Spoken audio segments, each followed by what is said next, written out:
सबके आओ हम पटक देंगे। ताश के पत्ते की तरह से सब छितरा गए हैं। मनोबल बढ़ाने के लिए तेजस्वी जी ने ऐसा कहा। भारत की जनता आज सोच करके बात कर ली है, समझ ली है। 2024 और 2025 में एनडीए के गठबंधन के अलावा कोई विकल्प नहीं। भारत की जनता सब समझ चुकी है कि एनडीए के अलावा कोई विकल्प नहीं है।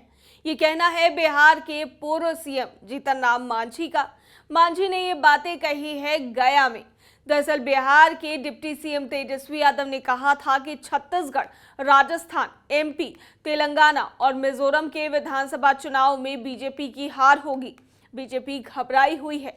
तेजस्वी यादव के इसी बयान पर पलटवार करते हुए जीतन राम मांझी ने कहा कि इंडिया गठबंधन ताश के पत्ते की तरह बिखर गया है।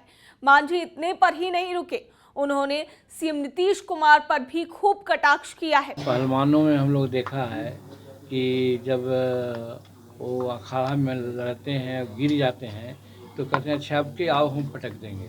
तो वही बात इनकी है। कौन बिना पर कहते हैं चले थे चौवे बन करने के लिए, क्या भाई तो भारत का प्रधानमंत्री बनेंगे अमुक आदमी, या सब लोग हम लोग एक हो करके भाजपा का या एनडीए का हम लोग सामना करेंगे।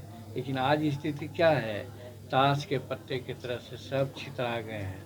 तो इस हालत में कैसे वो सोचते हैं, कैसे कहेंगे, तो निश्चित है कि मन बहलाने के लिए, अपने कार्यकर्ताओं को खुश रखने के लिए, मनोबल बढ़ाने के लिए तेजस्वी जी ने ऐसा कहा कि आगे आने वाले चुनाव हैं 4 राज्यों का, 5 राज्यों का, वहाँ महागठबंधन की सरकार बनेगी। एक गलत झूठी बात है। एकदम जस्ट उल्टी बात यही है कि उन सब राज्यों में एनडीए की सरकार बनेगी, क्योंकि नीतीश इनका नरेंद्र भाई मोदी जी का कोई विकल्प नहीं है हर क्षेत्र में।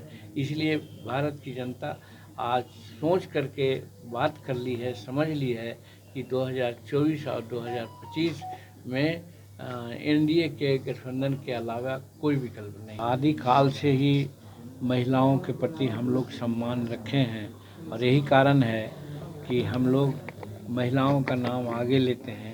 जैसे माता का नाम पहले लेते हैं तब पिता का नाम लेते हैं, उसी प्रकार से सीता का नाम पहले लेते हैं तब राम का नाम लेते हैं, राधा का नाम पहले लेते हैं तो कृष्ण का नाम पहले लेते हैं।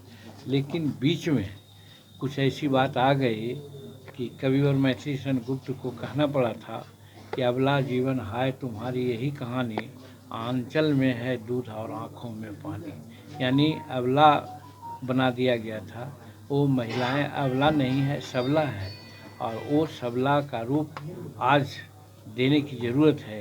पूजा तो हम करते ही हैं, साथ साथ उसको हम कैसे सबल बनावें इसकी चिंता करनी चाहिए। इसी के लिए कल हमने कहा गया था कि राष्ट्रपति का बेटा हो या बेटी हो या भंगी का संतान हो, सबको शिक्षा एक समान होनी चाहिए।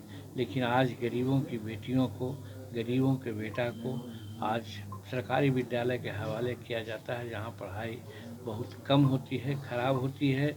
बिरले मास्टर कुछ लोग हैं जो अच्छा काम करते हैं, और यही कारण है कि गिने चुने हमारे गरीब तबके के लोग भी बड़े बड़े पदाधिकारी बन रहे हैं। और नहीं तो 20 लाख, 25 लाख, 30 लाख रुपए दे करके लोग डिग्री लेते हैं और सभी पदों पर जाते हैं। इसीलिए हमने कहा था कि जब नारी को अगर ठीक करना हो तो उसकी पढ़ाई को ठीक करना चाहिए।